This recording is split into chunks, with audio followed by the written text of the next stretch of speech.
Hello student, इससे just पहले हमने लेसन फर्स्ट का हम देख चुके थे थोड़ा बहुत पार्ट। अब इससे नेक्स्ट देखेंगे आगे धम्म महामात्र। धम्म महामात्र क्या होते थे इनके बारे में हम जानेंगे। Their major responsibility was to people religion among the masses. मतलब क्या था कि जो ये धम्म महामात्र हुआ करते थे उनकी मेन जो रेस्पॉन्सिबिलिटी होती थी वो प्रोपेगेट रिलीजन यानी कि धर्म को फैलाना लोगों के बीच में, और उनको पब्लिक वेलफेयर के कार्य और चैरिटी के कार्यों के लिए उनको इंस्पायर करना, ये धम्म महामात्र का कार्य हुआ करता था। इसमें मैं ब्रीफली ही लूँगी और आप है ना अपनी बुक से इसको रिवाइज़ करेंगे लेसन को कम्प्लीटली। इसमें थोड़ा थोड़ा मैं एक आउटलाइन से आपके लिए दे रही हूँ और इसको आप अच्छे से रीड करेंगे लेसन को। नेक्स्ट इसमें है देम फॉर डीड ऑफ, ये मतलब जो जन कल्याण के जो कार्य थे और दान धर्म आदि के कार्य थे उनको ये देखा करते थे। इससे नेक्स्ट हम पढ़ेंगे रॉक एडिक्ट्स, अशोका के रॉक एडिक्ट्स। सबसे पहले तो हम ये देखेंगे कि जो रॉक एडिक्ट्स हैं उनका इंस्पिरेशन उसको किससे मिला। तो अशोका को रॉक एडिक्ट्स का इंस्पिरेशन दारा था, ईरान का शासक था, रूलर ऑफ ईरान। तो डेरियस फर्स्ट जिसको बोलते हैं उससे इसकी प्रेरणा मिली है। और ये सारे जो एडिक्ट्स हैं वो ब्राह्मी स्क्रिप्ट में लिखे हुए हैं, और जिनमें से शाहबाज गढ़ी और मानसेहरा का जो है वो खरोष्टी स्क्रिप्ट में लिखा हुआ है। और इनमें जो ये रॉक एडिक्ट्स हैं इनके उनमें ग्रीक किंग एंटियोकस सेकंड का हमें वर्णन मिलता है। किस किस में? सेकंड एंड थर्ड एडिक्ट में। मतलब ग्रीक के इसमें क्वेश्चन बन के आ जाते हैं वेरी शॉर्ट कि भाई ग्रीक किंग एंटियोकस सेकंड था, उसका मेंशन कौन से एडिक्ट्स में किया गया है, तो वो सेकंड एंड थर्ड एडिक्ट्स में किया गया है। इसमें एक नेम में आपको मिलेगा जेम्स प्रिंसेप। तो जेम्स प्रिंसेप जो थे उन्होंने इंटरप्रिटेड किया था फर्स्ट ऑफ ऑल इसके जो अशोका के जो एडिक्ट्स थे रॉक एडिक्ट्स, इनको सबसे पहले इंटरप्रिटेड उनकी व्याख्या की थी जेम्स प्रिंसेप ने। किंग तिस ऑफ ताम्रपर्णी, श्रीलंका, ताम्रपर्णी बोलते हैं श्रीलंका को, तो उन्होंने देवनाम प्रिय की उपाधि धारण की थी किससे? अशोका से प्रभावित होकर के। और उनको क्या है अपने उसमें भी बुलाया था, कोरोनेशन में बुलाया था जहां उनका पुत्र महेंद्र उसके लिए गया था। नेक्स्ट देखेंगे Ashoka died in 232 BC। Ashoka 232 BC में उनका निधन हो गया था। इसके बाद में उनके सक्सेसर हुए थे ऑफ अशोका के, तो ये आप देखेंगे कुणाल जिसको धर्म विवर्धन के नाम से भी जाना जाता था, हु हैज़ बीन कॉल्ड धर्म विवर्धन इन दिव्यावदान। दिव्यावदान क्या है? What is Divyavadana? दिव्यावदान एक एपिक है, जैन बौद्ध एपिक है। दिव्यावदान एक बौद्ध एपिक है, उसमें कुणाल को धर्म विवर्धन के नाम से जाना गया है। According to Rajatarangini, Jalauka was the ruler of Kashmir at that time. Jalauka जो था सेकंड हम देख रहे हैं, इसमें आपको नेम दिख रहा होगा कि जालौक था वो रूलर ऑफ कश्मीर, कश्मीर का शासक था। इसके बाद में जिसका उल्लेख राजतरंगिणी में मिलता है, कल्हड़ नाम के एक वो अच्छे विद्वान हुए थे, उन्होंने व्याकरण की पुस्तक लिखी थी राजतरंगिणी, जो कि कश्मीर के ऊपर बेस्ड है मेनली, तो उसमें इसका उल्लेख मिलता है जालौक का। एक नेक्स्ट हम देखते हैं वीरसेन हैं गांधार के जो इंडिपेंडेंट रूलर थे। वीरसेन कौन थे? गांधार के इंडिपेंडेंट रूलर थे। उनको भी इसके बारे में उनको बताया गया है, जो कि तारानाथ मिलते हैं हमें, एक बौद्ध मतलब लेखक हैं तारानाथ, उनकी उनमें बुक्स में मिलता है। As Kunal was blind, Kunal जो था अभी अपन ने ऊपर पढ़ा है, कुणाल जिसको धर्म विवर्धन के नाम से जाना गया था, कुणाल अंधे थे। और कुणाल के सन थे दशरथ ने आजीवकों के लिए वो गुफाएं बनवाई थी, Nagarjuna caves to Ajivika in charity, मतलब दान में दी थी। नागार्जुन जो गुफाएं थी वो आजीवकों के लिए दान में दी थी। और इसमें एक लास्ट रूलर था बृहद्रथ लास्ट मौर्यन रूलर थे। His Brahmin minister Pushyamitra Shunga assassinated him, founded the Shung dynasty in Magadh. तो उन्होंने इसके बाद में शुंग डायनेस्टी मगध में स्टार्ट की थी पुष्यमित्र शुंग ने।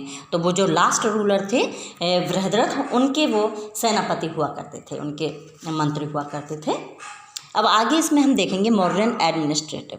हालांकि मौर्यन जो एडमिनिस्ट्रेशन जो था उसमें सेंट्रलाइज सिस्टम था, सेंट्रलाइज गवर्नमेंट थी, यानी कि केंद्रीकृत शासन था।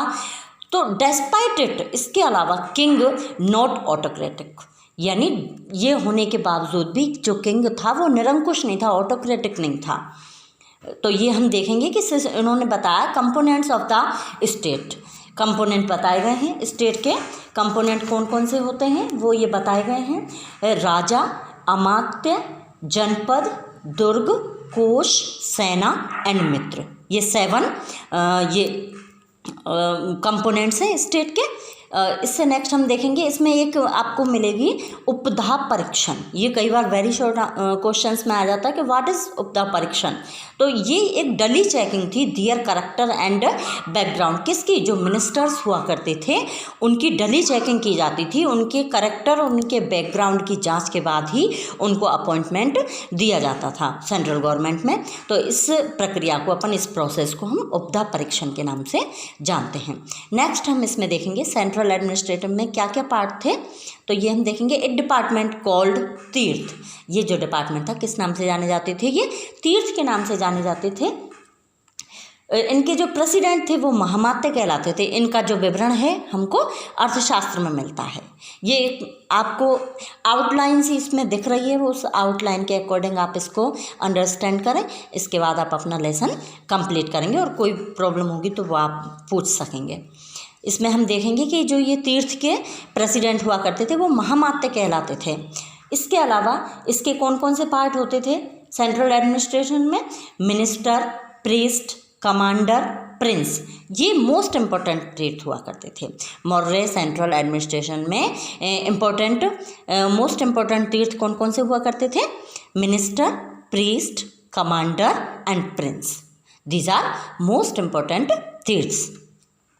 नेक्स्ट हम देखेंगे इसमें समाहर्ता। अब इसमें कौन कौन से मतलब तीर्थों के जो अध्यक्ष हुआ करते थे उनके हम नेम देखेंगे और कौन कौन क्या क्या वर्क करता था ये भी हम देखेंगे। तो सबसे पहले इसमें है समाहर्ता। समाहर्ता क्या करते थे, to collect revenue, keep record of income and expenditure. ये रेवेन्यू कलेक्ट किया करते थे और इनकम का और एक्सपेंडिचर का रिकॉर्ड रखा करते थे and prepare their annual budget, और वार्षिक जो बजट हुआ करता था उसको भी रेडी करते थे। इसके बाद है सन्निधाता या ट्रेजरर। सन्निधाता या ऑब्लिक ट्रेजरर यानी कोषाध्यक्ष। ट्रेजरर आप जानते हैं, ट्रेजरी जो होती है कोषागार, तो ये कोषाध्यक्ष हुआ करते थे। Responsible for building treasuries and granaries in various part of the kingdom. Kingdom के जो वेरियस पार्ट हुआ करते थे उनमें ये उनके ट्रेजरीज का जो कोषागार हुआ करता था, और ग्रेनरी यानी कि अनाज का जो कोषागार हुआ करता था, अनाज का आगार हुआ करता था, उस पे अपना नियंत्रण रखते थे, उसके लिए रेस्पॉन्सिबल ये हुआ करते थे। इनके अलावा 26 department have been mentioned in Arthashastra. इनके अलावा भी 26 डिपार्टमेंट दिए हुए हैं अर्थशास्त्र में। इनमें से कुछ कुछ खास हम इम्पोर्टेंट हम इसमें देखेंगे। सबसे पहला इसमें कोषाध्यक्ष है। कोषाध्यक्ष यानी ट्रेजरर, ये आप समझ गए, खजांची होता है, यानी कि जो कोष का जो मालिक होता है, ट्रेजरी का जो मालिक होता है वो ट्रेजरर होता है। सीता अध्यक्ष एग्रीकल्चर से रिलेटेड है, कृषि से रिलेटेड है। पन्ना अध्यक्ष ट्रेड यानी कि व्यापार से रिलेटेड है। सूत्राध्यक्ष टेलरिंग एंड वीविंग, सिलाई बुनाई से रिलेटेड है।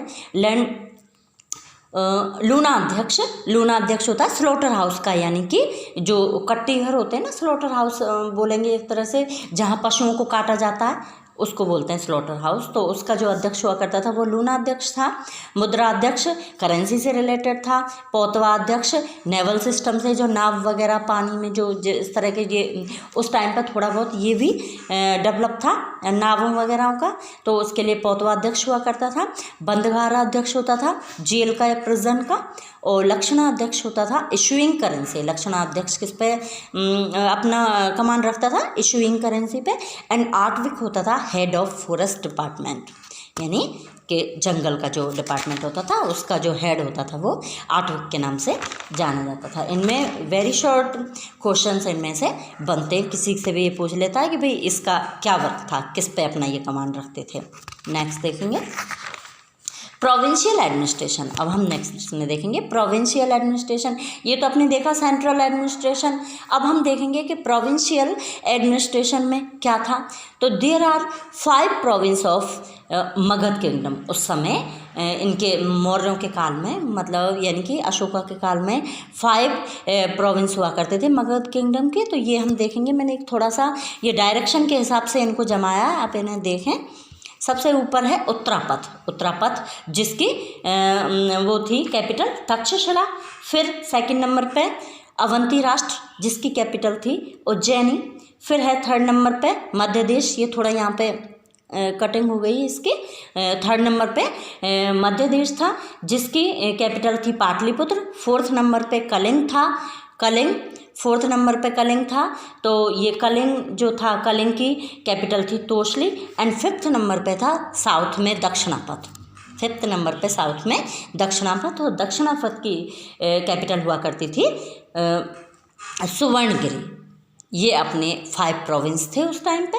इनके अलावा प्रोविंशियल एडमिनिस्ट्रेशन जो था वो रॉयल ऑफिसर कुमारामात्य या आर्यपुत्र के द्वारा संचालित किया जाता था। यानी उसका जो प्रोविंशियल जो एडमिनिस्ट्रेशन था उसको कौन देखता था? वो जो ऑफिसर देखता था, रॉयल ऑफिसर, जिसे कुमारामात्य के नाम से या आर्यपुत्र के नाम से जानते थे। अब इसमें नेक्स्ट प्रोविंस को विषयों में डिवाइड किया गया था। प्रोविंस में तो कुमारामात्य था हेड, और विषय में विषयपति, विषय में विषयपति। Next administrative head of district, district का एडमिनिस्ट्रेटिव हेड था, जो प्रशासक था, वो स्थानिक के नाम से जाना जाता था। स्मॉलेस्ट एडमिनिस्ट्रेटिव यूनिट गोप हुआ करती थी, सबसे छोटी जो एडमिनिस्ट्रेटिव यूनिट थी वो गोप हुआ करती थी, जो कि 10 विलेज का एडमिनिस्ट्रेशन देखते थे। जो गोप नामक जो अधिकारी था वो 10 गाँव का एडमिनिस्ट्रेशन देखा करते थे। इसके बाद है next Pradeshtri use to the working of Sthanika and village officers. ये जो प्रदेश ट्री जो थे वो किस पे अपना कमांड रखते थे? स्थानिक और विलेज ऑफिसर पे। और गोप स्थानिक और विलेज ऑफिसर के ऊपर ये अपना कमांड रखते थे, यानी ये उनके कार्यों की जांच किया करते थे। अब इसमें हम नेक्स्ट देखेंगे city administration. City administration was handled by A council of 30 members. जो सिटी एडमिनिस्ट्रेशन था वो 30 मेंबर्स की एक काउंसिल हुआ करती थी, उसके द्वारा इसको हैंडल किया जाता था। Each committee 30 members divide in 6 committees. ये जो 30 मेंबर्स थे ये 6 कमेटीज़ में डिवाइड थे, और each committee have 5 members. Her committee में 5 मेंबर्स हुआ करते थे। इसमें हम देखेंगे कि ये जो 6 कमेटीज़ थी किस किस से रिलेटेड थी। तो इनमें फर्स्ट जो थी वो monitoring industry and artistic activities. ये क्या करती थी कि जो उद्योगों की मॉनिटरिंग करती थी, और जो शिल्पी हुआ करते थे उनकी शिल्पी गतिविधियों को देखा करती थी। सेकंड वाली थी लुक्ड आफ्टर फॉरेनर्स, ये फॉरेनर्स की देखभाल करती थी। थर्ड थी kept records of birth and death. Third जो कमेटी थी ये जन्म और मृत्यु का विवरण रखा करती थी। फोर्थ थी responsible for trade and commerce. Fourth committee जो थी वो ट्रेड और कॉमर्स के लिए उत्तरदायी थी। Fifth committee use to sales of manufacturing goods, यानी कि उनको बेचना, जो बनाई हुई वस्तुएं हैं उनको बेचने से रिलेटेड थी। Fifth and sixth collected 1/10 of sale in form of the sales tax, यानी सेल्स टैक्स से बिक्री कर से रिलेटेड थी, जो कि कितना था 1/10 ऑफ द सेल का 1/10 हुआ करता था। नेक्स्ट इसमें हम देखेंगे मिलिट्री सिस्टम। मिलिट्री सिस्टम में क्या था? There was a separate military system, यानी मिलिट्री सिस्टम को एकदम से अलग से ही रखा गया था। डिवाइडेड इनटू 6 कमेटी, ये भी 6 कमेटीज में डिवाइड था। These committees use to looked after the 5 departments of that army. ये जो कमेटी थी वो देखभाल किया करती थी 5 डिपार्टमेंट्स की आर्मी के। उनमें 5 डिपार्टमेंट्स कौन कौन से थे हम ये देखेंगे। फर्स्ट ऑफ ऑल पैदल इन्फेंट्री, सेकंड अश्व कैवेलरी, थर्ड हाथी soldiers on elephant, fourth Rath, and fifth naval forces. और इनमें अंतपाल एक मतलब एक पद था, एक पोस्ट थी अंतपाल, जो कि क्या करती थी मिलिट्री अफेयर्स के ऊपर अपना कमांड रखती थी। ये जो अंतपाल थे वो मिलिट्री अफेयर्स के हेड थे। इनके अलावा Antapala also responsible for bordering region की भी देखभाल ये अंतपाल किया करते थे। अब नेक्स्ट हम इसमें देखेंगे जुडिशियल सिस्टम। जुडिशियल सिस्टम में देखेंगे the emperor used to the supreme head emperor use to the supreme head of judicial system, यानी वैसे तो जो शासक था वो उसका एम्परर हेड हुआ करता था जुडिशियल सिस्टम का। Village courts were present at a lower level, lower level पे क्या थी, विलेज कोर्ट्स मौजूद थी, जिसमें ग्रामिणी और ये अपना मतलब और ग्रामवर्ध ये यूज टू प्रोनाउंस जजमेंट, ये अपना जजमेंट दिया करते थे। इसके अलावा Dronamukha were the court on local and janapada level, janapada level पे द्रोणमुख हुआ करते थे।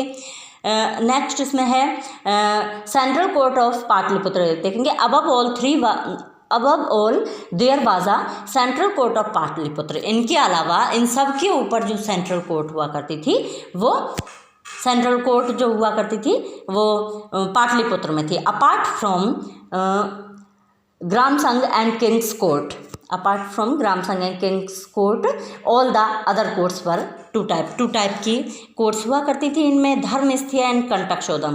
The work of pronouncing judgement in this court was in the hands of 3 Dharmasthiya who were experted to religious separate of व्यवहारिक and 3 amatya Dharmasthiya to be a type of civil court. एक तरह की ये सिविल कोर्ट थी और इसमें सिविल के मामले इसमें यूज़ किया करते थे। और दूसरी कंटक शोधन थी वो फौजदारी से रिलेटेड थी। These were criminal courts, there Pradeshtri and 3 amatya use to जज disputes between the state and concern person the city magistrate, यानी कि स्टेट और पर्सन के बीच में जो मामले चलते थे उनके लिए ये कंटक शोधन थी। व्यवहारिक ब्रह्मात्र and the district magistrate was called Rajjuka, ये डिस्ट्रिक्ट मजिस्ट्रेट रज्जुक के नाम से जाने जाते थे। आज मॉडर्न सोसाइटी के बारे में देखेंगे। We get information about the social system of modern period through text such as Kautilya's Arthashastra, यानी हम इनके सोशल सिस्टम के बारे में, मॉडर्न पीरियड के सोशल सिस्टम के बारे में हम मतलब कौटिल्य के अर्थशास्त्र से जानकारी प्राप्त कर सकते हैं। मेगास्थनीज के इंडिका से and from Ashoka's rock addicts, और अशोका के रॉक एडिक्ट से हम इसकी जानकारी प्राप्त कर सकते हैं। Kautilya has regarded varnashram system as the foundation of social organization. उसने वर्णाश्रम को प्रधानता दी, मतलब सोशल ऑर्गेनाइजेशन के लिए जो वर्णाश्रम सिस्टम हमारा पहले से चला आ रहा था उसी को उसने मान्यता प्रदान की। Kautilya has also mentioned about the occupation of these 4 वर्न्स। कौटिल्य ने इनके ऑक्यूपेशन बताए, पेशे बताए हैं चारों जातियों के, चारों वर्णों के। अपार्ट फ्रॉम दीज 4 वर्न्स Kautilya has also mentioned about several other castes such as Nishad, Parashav, Rathkar, Rathkar, Kshatra, Vaidehak, Suta, Chandal, ETC मैगनस्नीज had, मतलब इनके अलावा भी उन्होंने और भी जातियाँ बताई हैं इन चारों वर्णों के अलावा, जैसे कि निषाद है, पारशव है, रथकार है, क्षत्र हैं, वैदेहक है, Sut, Chandal, ETC Megasthenes has divided the Indian society into 7 castes in the book Indica. Indica में 7 कास्टेज में मैगनस्नीज ने इनको डिवाइड किया है।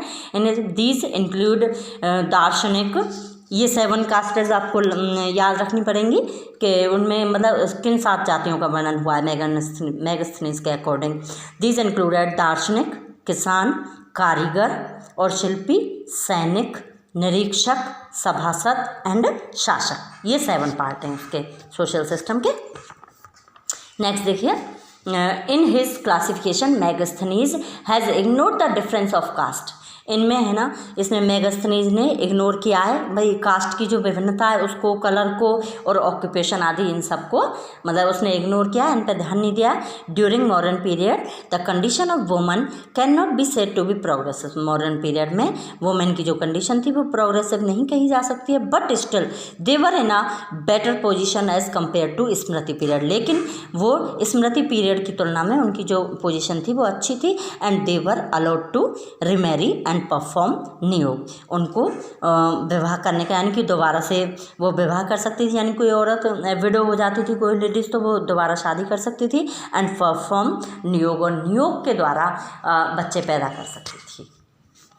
Okay, thanks student. अब यहाँ आपका मॉडर्न पीरियड समाप्त हो चुका है। नेक्स्ट आगे शुंग डायनेस्टी से कंटिन्यू करेंगे। Thank you.